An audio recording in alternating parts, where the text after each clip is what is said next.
8 may 1992-ci il. Bu tarix bizə təkcə mədəniyyət paytaxtımız, əzəli Qarabağımızın ürəyi sayılan Şuşanın işğalını simvolizə etməklə qalmır. Bu tarix həm də irsin, mədəniyyətin, etnikliyin silinməsinə cəhd kimi xarakterizə olunur. Şuşanın işğalı Ermənistanın qazandığı ilk strateji hərbi əhəmiyyətli qələbə hesab edilir. Şuşaya hücumlar aprelin 27-sindən başlanır. Düşmənin Şuşa sevdası onun coğrafi əhəmiyyəti ilə bağlıdır. Erməni komandan Arkadi Tertaduvasyanın Şuşaya hücum əmrini imzalaması silahlı birləşmələrin hücumlarını daha da intensivləşdirir. Şuşa uğrunda gedən döyüşlərdə qüvvələrin qeyri-bərabərliyi vəziyyəti ermənilərin lehinə dəyişir. Ermənilərin döyüş tapşırıqları bütünlüklə şəhərin ətraf ərazilərlə əlaqəsini kəsməyə hesablanır. Birinci və ikinci cinahlarla irəliləyən erməni silahlı birləşmələri Şuşa qalasına yaxınlaşmağı hədəfləyir. Bunun üçün onlar Şuşaya istiqamətlənən yollardakı Azərbaycanlıların bütün atəş nöqtələrini susturmağa çalışır. Üçüncü bölmə isə Şuşa-Laçın yolunu atəş altında saxlayır. Hədəf Şuşanı mühasirəyə almaq idi. Nəticədə onlar Laçın-Qubadlı istiqamətindən Şuşaya köməyə gələn Azərbaycanlı döyüşçülərin hərəkətinə mane olmağa çalışırlar. Ermənilərin aldadıcı manevrləri şəhərin mühasirəsini daha da daraldır. Hiyləgər taktikalar şəhərin işğalı ilə nəticələnir. Şuşanın ələ keçirilməsi ilə şəhər və rayonun 30 kəndi dağıdılıb, 195 nəfər dinc sakin həlak olub, 165 nəfər yaralanıb, 58 nəfər itkin düşüb, 24 mindən çox əhali etnik təmizləməyə məruz qalıb. Şuşada memarlıq abidəsi sayılan 170-dən çox yaşayış binası, 160-a dək mədəniyyət və tarixi abidə dağıdılıb, məbədgah və məscidlər təhqir və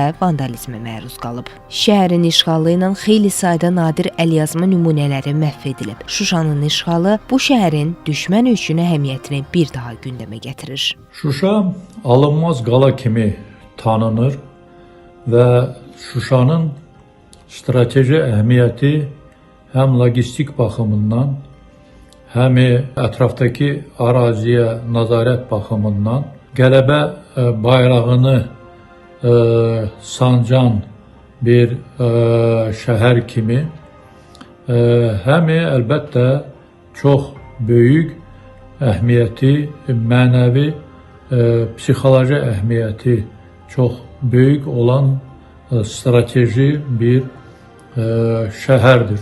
Şuşa qalanın alınması digər ölkələrin hərbi məktəb və akademiyalarda öyrənilir.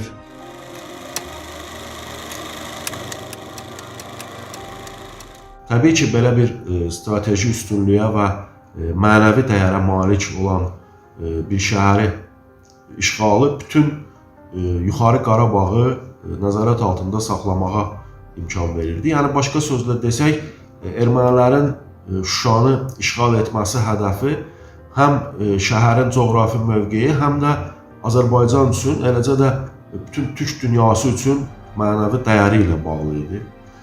Odur ki, Şuşanın işğaldan azad edilməsi Azərbaycanın bəlkə də son 100 illik tarixinin ən möhtəşəm hadisələrindən biri kimi qiymətləndirilə bilər. 1000 illik daş divarları erməni vandalizminin şahidi olmuş Şuşaya bahar yenidən qayıdır. Baharın xoş təravətinin geri dönüşü 28 il sonraya, 8 noyabr 2020-ci ilə təsadüf edir. Şuşanın azadlığı həm tarixə, həm də yaddaşlara məhz bu ifadələrlə həkk olunur.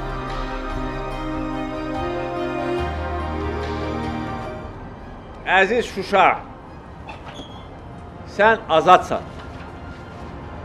Əziz Şuşa, biz qayıtmışıq.